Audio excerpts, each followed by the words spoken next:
I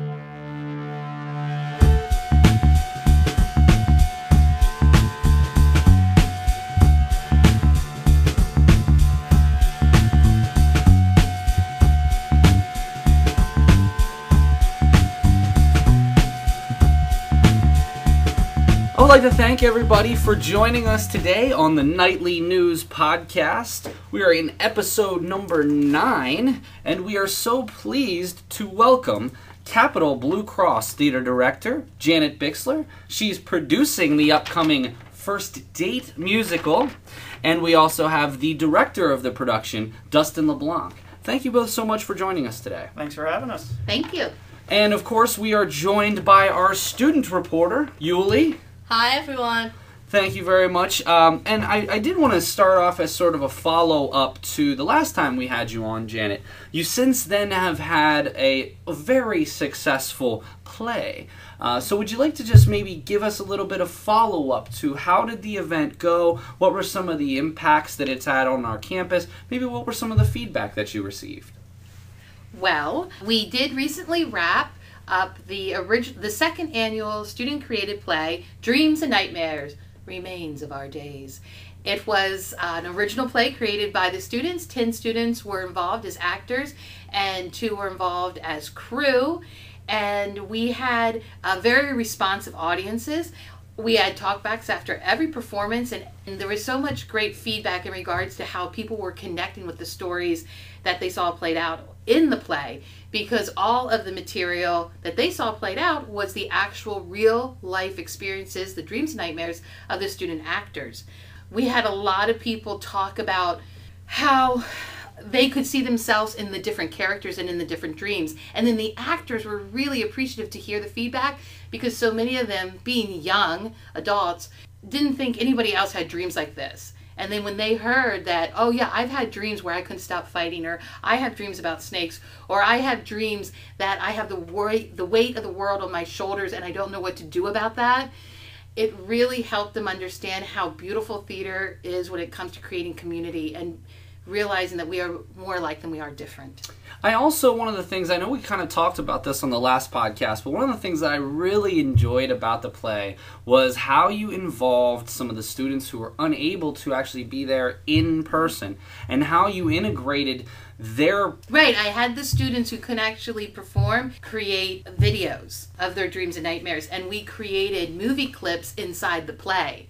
So we would weave the live work into a place where it would allow the video work to come to life and inform all the other pieces. I thought that that was just very unique, because not only were you using people who wanted to be there, but you also used people from your class who also were able to really make an impact. I thought that was very unique how you did that, very creative the way that you put that all together. So for that, I have to give you a big 2 thumbs up. I do want to ask Yuli. Yuli was part of the Dreams and Nightmares production. I would like, Yuli, if you don't mind, maybe just give us a little bit of a behind-the-scenes look at what happened maybe during some of the rehearsals, or maybe what were some of your specific feedback that you had from the performance. I think that the one thing that I want to say is during the first day, our first play, where we all nervous, sitting behind the curtain, and then one of the characters came back. I was like practicing my line and everything. I'm nervous, and I'm like, oh my god, how am I gonna do this? And then one of my friends just came in after she played her scene, and she said, I did it. I'm like, I'm so happy for her, and it's now like after that my turn, and I feel like that behind the scene, whenever the music, the Capital Blue Cross Theater have drama, I always been there and visiting every time they have the show, and I'm always wonder how is the behind scene people doing over there. Are they nervous or not? And I get the feeling of it, and I'm really enjoying it, and maybe I will do more. But the most important feeling that I get is being able to see my friends able to do it and being able to achieve it at the same time too with me and everyone else is always the best feeling that I ever get. I think that's fantastic, and I love how the students really responded to, Janet, what you would ask them to do, and to think about some of the dreams that they had and to include those. And I just love how you took and ran with some of the material that the students were giving you, and how you were able to bring that together into such a succinct story. It really goes to show how wonderful of a theater director that you are. Oh, thanks. But really, I turn a lot of it over to the students because they have to own it, but also because their imagination and the collective imagination is so much stronger than one individual's imagination. Really, I remember one specific moment when Jada said, "Oh, yes, we should have the fog machine back because we need clouds." And the fog machine actually helped drive a lot of the creation of the atmosphere of the play. And then also Yuli, just going back to Yuli, and the whole idea of people who are non-actors, because all our students here at Central Penn College are non-actors. They're here to pursue degrees in communication or homeland security or criminal justice or information technology. So they're all non-actors, and they had a wonderful acting experience because in the process of the creation, but in the process of performance, anything can happen. Yes. So I believe it was the first or second performance that Alexis had a moment where she almost lost it and almost started to laugh on stage. And it was right before Yuli was supposed to do her very dramatic moment and her piece of poetry that is truly the climax and move the play and the story forward. And I thought for sure, because Yuli does giggle, I thought for sure Yuli was going to lose it on stage and start laughing and just not bring it back. Yuli took a breath in character. She actually rearranged some of her words because she was pulling together, and then she pulled it together and owned it, and I was so, so proud of her. And then by the final performance, I mean, Yuli was yelling and living her moment so strongly. And so it's the performance that is a process as much as the rehearsal. Well, I honestly must, again, give you all a ton of commendation, because I really think that the way that you put it together, the way that you use the students' experiences, I really think it led to a wonderful, wonderful show. Thank you. And I was so happy that I was able to join you for that. And yes, we couldn't have done it without you, so thank you for helping us. And again, Yuli, being that you were the only media club member there, I was specifically looking for how you did, and you did a fantastic job. So we appreciate that. All right, well, we're really here for something that's a little bit more current and a little bit more current events, and it is a one of a kind offering in the Capitol Blue Cross Theater, and it'll be our first official musical ever on stage at the Capitol Blue Cross Theater. It's called First Date. The show times is coming up July 28th through the 30th. Those will all be 7:30 shows. And then also the following week, August 5th and 6th at 7:30. And then everything is capped off with an August 7th matinee. That'll be at 2:30. We'll talk more about how you can get a little bit more involved with the production, but in the meantime, I want to take a look back at last year. You did the Central Penn Cabaret. For those who maybe weren't here or didn't have the opportunity to make it to that show, can you tell us a little bit more about that? Because that was the first music, but it wasn't a full musical. So could you explain what we mean by that? Right. So the Capitol Blue Cross Theater began operation October 2014, and in the summer of 2015 we had slated that we would do something musical because we are a young program and a theater that is finding its roots and foundation. It was wise to do a cabaret and to find out what kind of talent we have here at our school, and also to really see the commitment level before we take on the responsibility of a full-fledged musical. So our cabaret was really wetting our feet to prepare us to do some Broadway musicals. And the cabaret was subtitled The Moments of Our Lives. And again, we worked with the performers to choose songs from old and new Broadway musicals that really spoke to an experience in their lives. Our musical director that I used was Nick Werner, who is actually our current music director. So he had some experience working at our school and with our students. And so with the cabaret, we really wanted to just see, are people interested in doing a musical, and what's the reception of the musical, and are we committed to doing all that it takes to put on a musical? And now we are here. Summer 2016, doing our first Broadway musical, First Date, which it is the area premiere of the musical. No other theaters in the area, and there are many, have done first date. Now, this is a very interesting point, and this was one of the main questions that I wanted to to ask both of you. And the question revolves around, what is the process behind going to pick out a musical? And maybe break it down this way. When you came up with First Date, how did it come to this? And maybe what were some of the other shows that were in the running, and why did you choose this one? I'm going to go with Dustin. How can you walk us through the process here of how you selected First Date? Yeah, I know when Janet and I first met and we talked about the project, the first question then is, well, what show are you going to do? And I think the first thing you consider to show is the kind of space that you have, and it's a beautiful kind of extended black box.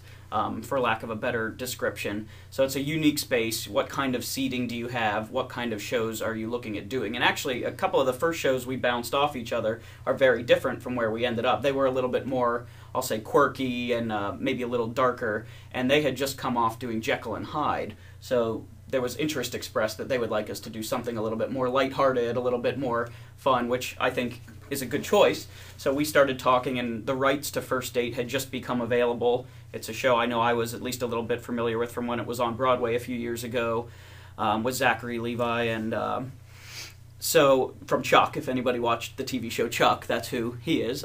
So he had starred in that, and it was something that people kind of knew but didn't know incredibly well, so we had a chance to be the first ones to do it. So it seemed the first musical, First Date. It was just going to be a lot of fun, and once we looked at the show, we read the show, I think we agreed, okay, this is a great space for it because the set is just a restaurant, bar area. That's easy enough for us to set up, and it's just that one set, a group of, anywhere between 8 to 12 actors, so it was a good size for the first musical, and it's just, sometimes all of the parts of something just add up to be the right choice, and I think we both felt this one was the right choice. Excellent. Now, you'd mentioned the rights became available. Speaking to a total Broadway novice outside of being there a few times in my life, can you go into a little bit more detail on maybe the process of how rights become available and after what period of time they do so? Yeah, and it definitely varies depending on the show, because I know one of the most asked questions I get is, oh, when are you going to do, Wicked or Lion King? And it's, well, you can't just do any show you want.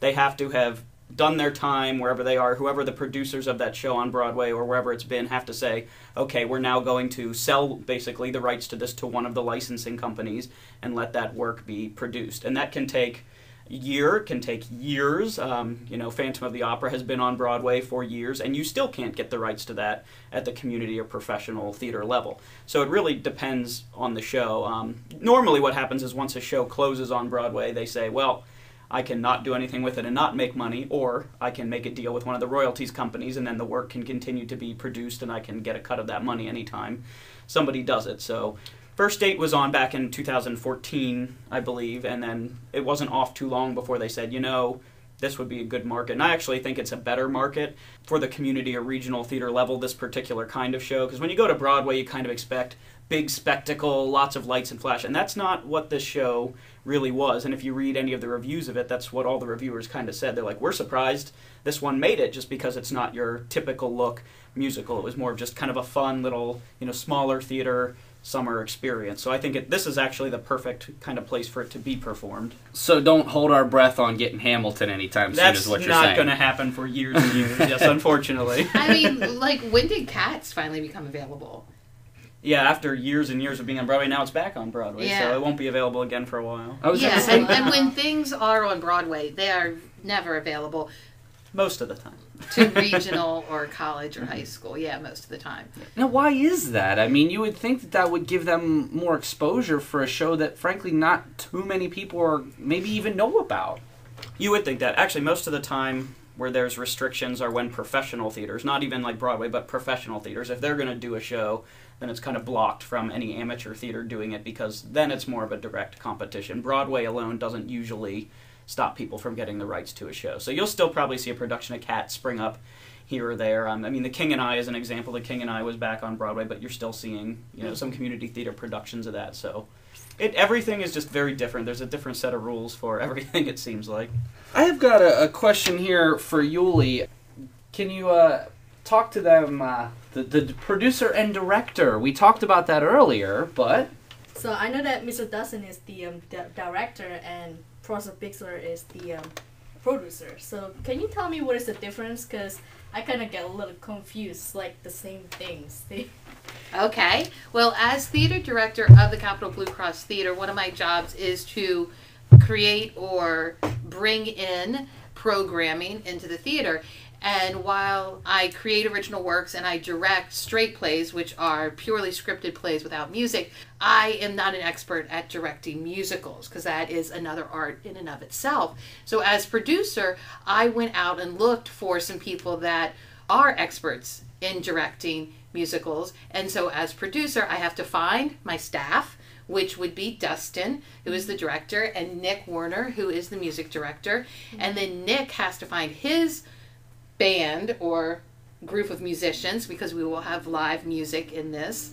And then I kind of take a step back and I do everything money related. So using my budget for the Capital Blue Cross Theater, I make sure the rights are paid to do the musical. I create the promo, the advertisements. I reach out to different organizations where we could borrow things or rent things. A lot of the things that we are borrowing or renting are coming from the Carlisle Theater Company, which is wonderful because Dustin is the executive artistic director of the Carlisle Theater Company. The theater community here in our area is very small and very tight. So a lot of people know each other, and we reach out to each other and utilize resources. And also as a producer, I just am making sure that the team is doing what they need to do to bring the musical up on its feet.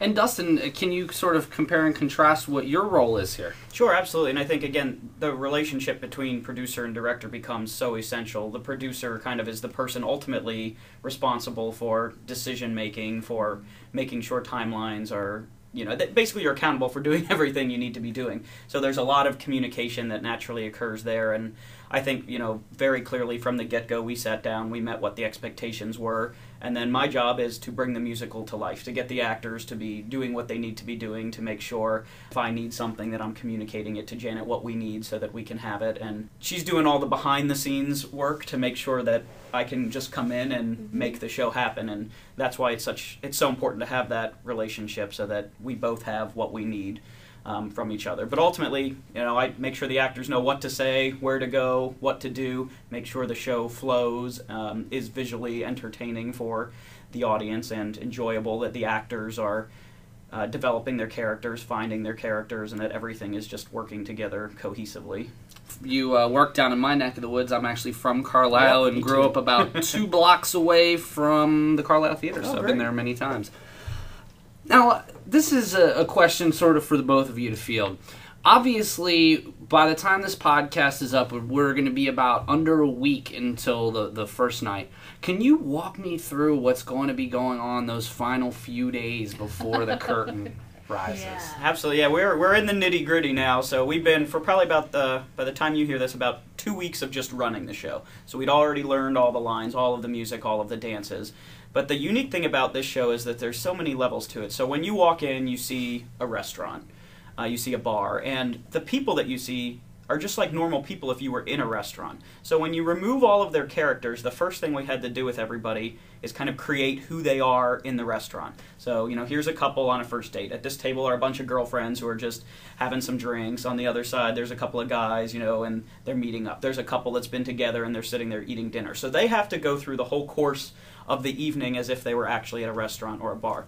Then you add the character levels to it. So you have our 2 people who are on a first date, but then everybody else who's just a restaurant patron, they become kind of all of the other characters that are pictured in the main dater's personality, grandma, dads, different people. So they have so many different tracks they have to try to keep straight. So I know what we're really spending our last few days on here is just making sure everything flows, that they're transitioning from when they're just simply somebody eating in the restaurant to when they've become kind of this crazy zany character that has to just transition on a second. They jump from one character to another. So it's a lot of work that if we do it well, audiences shouldn't even really notice. They shouldn't be paying attention to the people just eating in a restaurant. But for us, it was, that's where we're at, that level of detail, and that making sure that every little bit of the 90 minutes from start to finish makes sense, flows, and when there are these breaks, they make sense.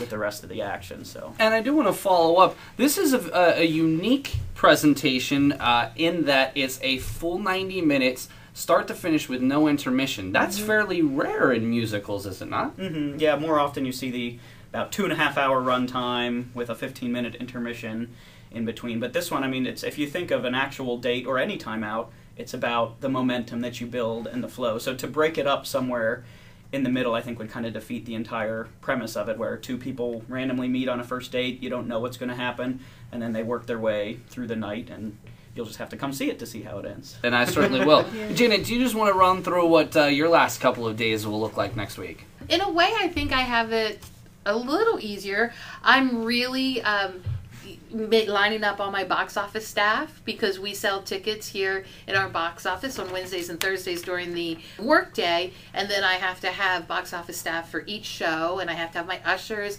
and my concession stand workers. So I'm making sure I'm lining all of that up, and I am just continuing promoting it through social media and through other outlets here at school as well as out in the community. But even we'll just be really out in the lobby and in the audience greeting people and working that. But as our director and the actors and the musicians and the crew are running the show in tech, I will be there, but I will mainly be watching and just giving an eye when it's asked for. And to follow up with that, I just wanted to give everybody some of the box office hours. You can grab your tickets on the 27th and 28th of July from 12:30 to 3:30, and from August 3rd and 4th from 12:30 to 3:30 in the lobby of the Capitol Blue Cross Theater. And certainly you can go to the Eventbrite link, which Janet has sent out in Student Central and Central Station, and that is centralpenn.edu/Capitol Blue Cross Theater. And finally, of course, the ticket booth will be open 1 hour before each of the presentations. Yuli, do you have any final questions for Dustin or Janet? I think what is the question is the setup of the theater. It's gonna be a restaurant. So, do you guys think you should mention people to come early to be able to fill the actual one, to be able to get closer? Yes, Yuli, I agree. Because our black box has flexible seating, we can pick up and move the chairs wherever we want to create different environments. We created a thrust style staging, so the band will be on the stage along with set pieces and actors, and then we have platforms extending the stage, and then we have the floor, and then we have audience sitting towards the actors on the floor, and then audience going back into the house. So yeah, the best seats are up front in the triangle sections, because you will be very up close and personal with the characters. And I mean, this whole musical is great because you, the audience, are like you are another person at the restaurant, and it's very much that voyeurism. But if you are in the front sections, it'll very much feel like you are in the restaurant with all of these people and the main daters. Talk to us a little bit more about the main daters, if you will. Maybe just set up the scene for the audience. Sure. So Aaron and Casey are set up on a blind date. Aaron is a Jewish banker. He's really new to kind of this blind date scene. He's been in a long-term relationship that he's recently out of, very tentative, where Casey, she's been on a lot of blind dates. This is just kind of something she's very much used to. So you automatically have that conflict kind of set up, which is interesting. And then, of course, and you're probably already saying, oh, I can relate to that. Well, as the whole musical develops, I think the great thing about it is there is really something that anybody can relate to. The normal ups and downs of dating, whether you're currently dating or have dated, you can relate to a lot of the things that are going to happen, a lot of the experiences or the feelings that they each share. So you have Aaron, who's kind of timid and tentative, Casey, who's much more outgoing, a little bit abrasive, one might say, and kind of how you put your shields, your walls up a little bit at the beginning of something, and then they kind of come down as the date develops and they can find some connection. So I think that's one of the really unique things about it, is the relatability of it. And you also mentioned that some of the other people who are actually in the restaurant become other people in the other characters in the scenes. Can you explain a little bit more about that? Well, and that's one reason I love this musical, is I was speaking with one of the actors yesterday, and it's such an actor's musical, because besides the actors playing Casey and Aaron, all the other actors playing multiple roles. And all of those roles are coming out of the imaginations of the main characters. So all of these roles can be broad and exaggerated and fun and imaginative because the imagination inside the real characters could go in any direction. Is that answering your question? Absolutely. Okay. Yes. They're on stage pretty much the entire time, so it is really fun as an actor. You get to, some of the actors, for instance, have maybe 4 or 5 different characters that they're playing, each one different, with a different kind of voice, a different way they carry themselves, and they just snap in and out of them. So I think it's almost been even more fun for those ensemble members, where Aaron and Casey are very kind of real people. They're very grounded in reality, where everybody else just kind of becomes, when you imagine something, it's always kind of hyperbole from what it actually is. So that exaggeration is fun for actors to play with. And then when we talk about it being so relatable, that imagination is so relatable because we, as humans, when we remember something or imagine something to happen, we usually create it grander or scarier than the reality. And so these actors who are playing the characters popping out of the main characters' heads can really take freedom in that, and it's an actor's gift. First of all, I really want to thank you both for taking the time to join the Nightly News podcast today, and we cannot wait to support First Date, the musical, the very first ever musical at the Capitol Blue Cross Theater. Janet, thank you so very much, and Dustin, thank you so very much for joining us today and talking a little bit more about this play. I do just want to remind everybody that the show times, July 28th, 29th, and 30th, that's Thursday, Friday, Saturday. It's going to be at 7:30. The second week of the run, it'll be on Friday and Saturday, August 5th and 6th at 7:30 p.m. And we're all going to finish everything up on August 7th for a 2:30 matinee. Costs are $5 for students, $7 for Central Penn faculty and staff, and a very inexpensive $12 general admission. With the box office being open 1 hour prior to the show, and also on the 27th and 28th from 12 to 3:30, and August 3rd and 4th from 12:30 to 3:30. Dustin, Janet, thank you so very much for joining us on the Nightly News podcast, and of course, Yuli, thank you so very much. Thank you. Thanks for having us. Thank you very much. So, for producer of the show, Janet Bixler, and Capitol Blue Cross Theater director, for director of First Date, Dustin LeBlanc, for Media Club reporter Yuliani Sutedjo, I am Professor Paul Miller, the co-advisor to the Nightly News, and we'll catch you again next time on the Nightly News podcast.